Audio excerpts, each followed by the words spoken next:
Welcome to another episode of Oyo Decides 2019, a platform where we discuss with a candidate vying for office from different political parties in Oyo State. On this episode, we bring to you former Senate leader, Senator Teslim Kolawole Folarin. Oyo Teslim Folarin, thank you so much for sitting down with us, sir. It's a pleasure. Yes, sir. Sir, last elections, you contested against Senator Ajimobi. But now, these elections, you are with his political party, APC. Can we know why you crossed over from the PDP to the APC? I think the PDP is a party for me that does not reward loyalty. I've been with the party, as everyone knows. Everyone thinks I'm Mr. PDP. Okay. But the truth of the matter is that they don't reward loyalty. There was a lot of backstabbing, a lot of indiscipline in the last election at a scale at which we've never seen before. And you would have thought that after an election there will be stock taken. Why did these guys? Why did they do anti-party? Okay. And appropriate punishment meted out to them. Nothing was done. It was like, let's sweep everything under the carpet and move on.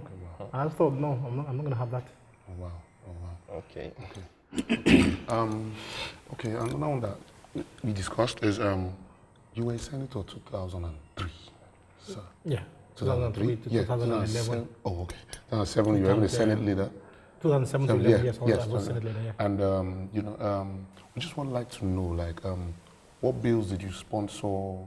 What motions did you raise? And then, now that you're going into Senate again, what are your plans moving forward from those things you worked on at that time? Well,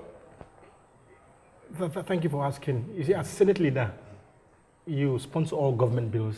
Okay. It's your responsibility. Okay. Yeah, every bill okay. goes through the office of a Senate leader. Okay. Okay. So, if the governments have proposals for new policies, it goes through me. Oh, okay. Yeah. So any bill sponsored by the government was sponsored by me. In terms of motion, for me the most historic motion we moved was that of the doctrine of necessity when late president had health issues. Yeah. And our constitution at the time didn't cover things like that. Oh, wow. So we put our heads together. And there's a lot of tension at the time. You had to be involved to understand what I was saying. Okay. The House of Representatives and the Senate were going on different directions. Oh, wow. But we felt it was the right thing to do, and we did it. And as Senate leader, I remember the then Senate President David Mark asking me whether I felt good or whether I had the courage to do it. And I said, yeah, because I was sure it was the right thing to do. Okay, And we did it, and that saved the country. Yeah, you did. That's a good one. Sir, we learned that Senator Ajimobi is your cousin? My first cousin, yes. Your first cousin? Okay. And we also learned that during the primaries, that he kind of favored you over other candidates. Is it? I want you to talk us through that. You know, what about other states where people are known as cousins? Yes. I mean, don't forget, we're cousins. But Folarin is a brand with all sense of humility. Yes. Folarin is a brand in itself. Senator Ajimobi and I were in the Senate together in 2003. Okay. Yeah. Wow. So, a long time. Yeah, we were in the Senate together. I was 39 then. Wow. Wow. I was 39. So doing the mathematics. I'm 56 this year. Wow. Yeah. So no, I don't think so. I think it was the right thing. You know, at this time, you need experienced people. Yeah, true. I think that's what we're getting. We need to put in our best team. Yeah. Okay. For me, it's very exciting times. Senator Ajimobi, who's the leader, our leader, going to Oyo South, Senator Buhari returning if he wins, and of course me if I win. If we three make it, good for the state. Good, very good. So it's not about cousin or family business. It's about the people and the state. About the people, yeah. Okay. So talking about the people and the state, sir, and because you said these are exciting times, what is one thing, sir, that you wish to achieve? Because you've been in this political area for a while now. What's one thing that you would like to achieve over the next 4 years that you see? I think youth empowerment. Okay. I think we need to, because like this. because when I left university Okay. in 1987, University of Ibadan. Oh, that's my university. Okay, I left in 1987. Okay. When we entered in 1984, Okay. they went. Employers, they go headhunt you, Wow. Oh, wow. and by the time we finished, it wasn't there anymore. Wow. And so we were the first set of Nigerians to Go and have to go and job hunt. to take off. No, we just took off, left the country. Oh, okay. I went to England. Oh, wow. Yeah, I was in England for 14 years. Wow. And I remember then there was a federal government came up with an advert. They said it was Andrew don't check out. Okay. So they were like kind of discouraging people to not to leave. Not to leave. But we had to leave, but the jobs were not there. Yeah. Now, fast forward 1987 to now. Yes. You speak, if there are 10 graduates, you speak to 9 of them. Yeah. 9 of them are still writing applications. Yeah. The jobs are not there. Jobs are not there. Yeah. The jobs are not there. Very, very, very true, sir. So we need to change our mindset. We need to change our Yes, sir. curriculum, Yes, sir. Absolutely. where people begin to think what they can do for themselves, rather than what, Yes. it just doesn't make sense. The jobs are not there. I totally agree. Sir, you are absolutely very right on that. So that's my focus. How can we look at the new industry, Yes, sir. the entertainment industry? Exactly, sir. Thank you so much. Those youths, you guys, Yes, if sir. you didn't venture into this, this, you'll probably be writing applications to true. banks Yes, that are non-existent, Yes, sir. or to oil companies. Everybody wants to work there. But you guys have taken the bull by the horn. Yes, You're doing well. So we're very happy. So what we can do is to encourage. Yes, and you sir. see, the kids of these days are much smarter than us. Yeah. Why? Because they're more exposed, Exposed, the yes, sir. access to the internet. Yeah. So they're brimming with ideas. Yeah. They're brilliant with ideas. So what you need to do is to put up policies that can help them fulfill their Especially with like you said now, because of the internet, social media, Yeah. policies that can help them even market themselves. Yeah, because, absolutely. Because with the social media, it's like a level playing field. If you have good content, It is. You can It make is. money. You can even with the internet, you can become a global player. Yeah, absolutely, sir. Because all it takes is somebody is playing your music, and then somebody in Russia or Just- China listens to it, and they're thinking, Yeah. "Oh wow, this is good." Yes, sir. Oh, and then yes, we did this. Yeah, and they like You it. know? Or somebody that's making a dress somewhere even in Ibadan. Or I think we're doing well in that industry. I think what we need to do is to get a lot of young people involved in agriculture. Yes. I agree. I think that's the next step. Yeah, he's always talking about that a lot too. Yeah. Yeah, I think.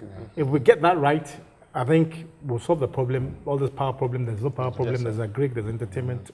We're all Sir, dry. sir, if we did not sit down to talk to you now, we and our audience would not have known that you are this passionate about youth empowerment. Because I want to ask, do you have any? Because the radio. And can I just TV make a point? When I was Yes, saying sir. empowerment, it's not about buying Okada for them. No, no, yes, no, that's yes, what I sir, said, from what that's you, from everything you what you outlined said, just now. From what you outlined, that we see that you're interested in long-term solutions. Absolutely, Not absolutely. just quick fixes. Absolutely. We can see that, yes, Absolutely. sir. So we want to, because our generation now, we see that you're a youth at heart, sir. Our generation now, our radio, TV, and print is the social media. Do you have any social media accounts where we can, or would you be coming up with one? I'm on Instagram. Okay. I'm on Twitter. I'm on IG, Facebook. Okay. You know. Can we know your social media account? Yeah, my Twitter account is Oyo At Oyo Folarin. Okay. Okay. I'm going to follow you right now. Thank You people should follow us.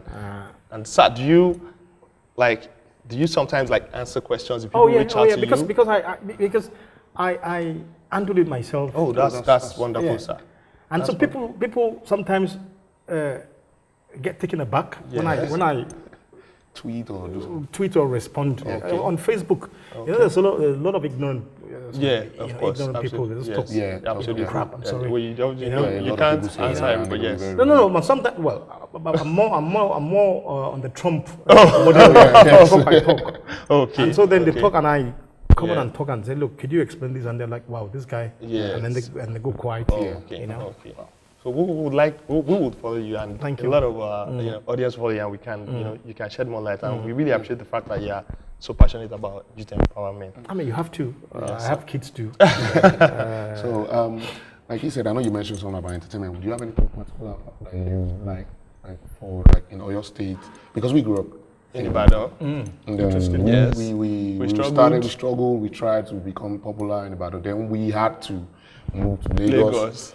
Which is a bigger market. Which is the bigger market. Just like he, when he graduated, had to go abroad to look for a job, we too had to look for music like, opportunity. although I know that social media is helping a lot of things now. You can be in Dubai, you can be in Oluyole, you can be and you can be popular, you can be in Nisan, you can be anywhere, you can be popular.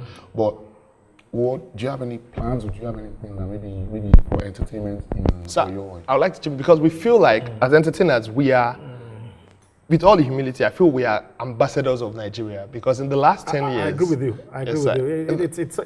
you. It's exploded. Yes, sir. And I know we entertainers have done a lot to, repair the image of this country and to showcase what is right about this country. Exactly, sir. So is there anything, because it's our industry, so we want to hear what we Because I know a lot of them only they act. No. You see, you guys are doing okay now. Yes, sir. And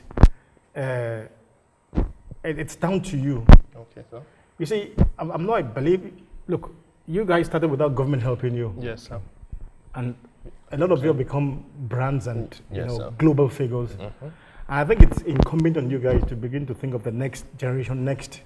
How do you help this guys? I was speaking to somebody this morning. We were talking about my young son, Faisal, and that in England, in year 6 his age, he is the champion rower, and there's so many funds that we can tap into begin to help these young ones, the entertainers, for instance, lottery funds, pool, Yes, sir. They make money. Let them pay a bit of tax, and then you can use to help these kids. Yes, I agree. Because it's not. You see, the good thing about me is I don't talk what I can't do. Okay. And when I talk, Yes, sir. 10 out of 10, I'm thinking about cost. A lot of people talk, they just talk, oh, we're going to do this, we're going to build we're going to build a world-class hospital, we're going to do this, that. You ask them about the cost, where's the money coming from? They have no idea. So I'm saying to you, the free money, lose money if you like, you can take some. These guys are making, they're doing very well, take some. In England, there's a lottery funds where they used to help Olympians. Okay. Wow. Okay. Yeah. Wow. If, for instance, you can, if the world record for 100 meters is 9.5, for instance, and you can do 10, and they feel you have the potential. So given a bit of help, you should be able to make it. Then they start funding you from the lottery. From lottery fund, they give you £100,000 a year. Wow. You sign, they get you a coach. Wow. And so they say, well, you can't eat anything you like. You have to follow exactly. Get the diet. You have to look as fit as you guys. No stomach, like me, that sort of thing. I'm sorry, happy to. Okay, sir. Back to the elections that's coming up now. We want to analyze the opposition.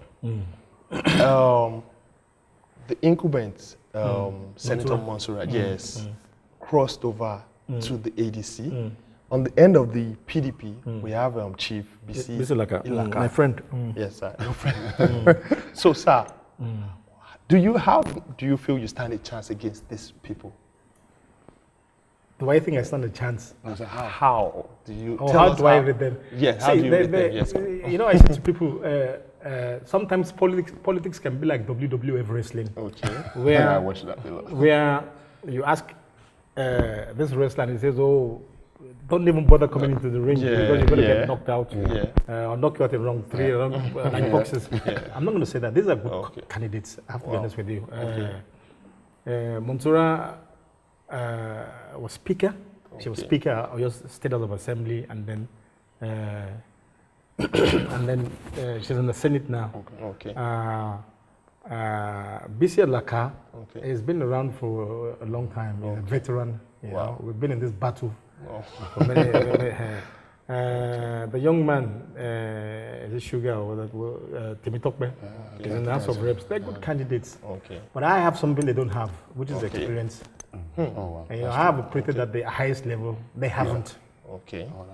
And in the legislative arm of government, experience counts. It's like the military. Okay. You know, in the military, that's why in the National Assembly we call someone ranking. Yes, exactly. If you come in, no matter how good looking you are, and no matter how rich you are, you've got to go queue. The experience matters. Experience matters. Yeah, So experience. I have something they don't have. Yeah. As a matter of fact, with our sense of humility, Yes, sir. if we make it, and I believe we would make it, Yes, sir. we would be the most experienced senator coming out of the Southwest. Wow. Yeah. Okay. It's not by age. You know, we started very early. Yeah. Yes. I'm not 50, I'm 55, 56 in October. You look like 40, Yeah, 40, exactly. 45. You know, If you wear jeans now, You know, I was saying to you that if I'd known you guys would be just like that, one t-shirt, you know, like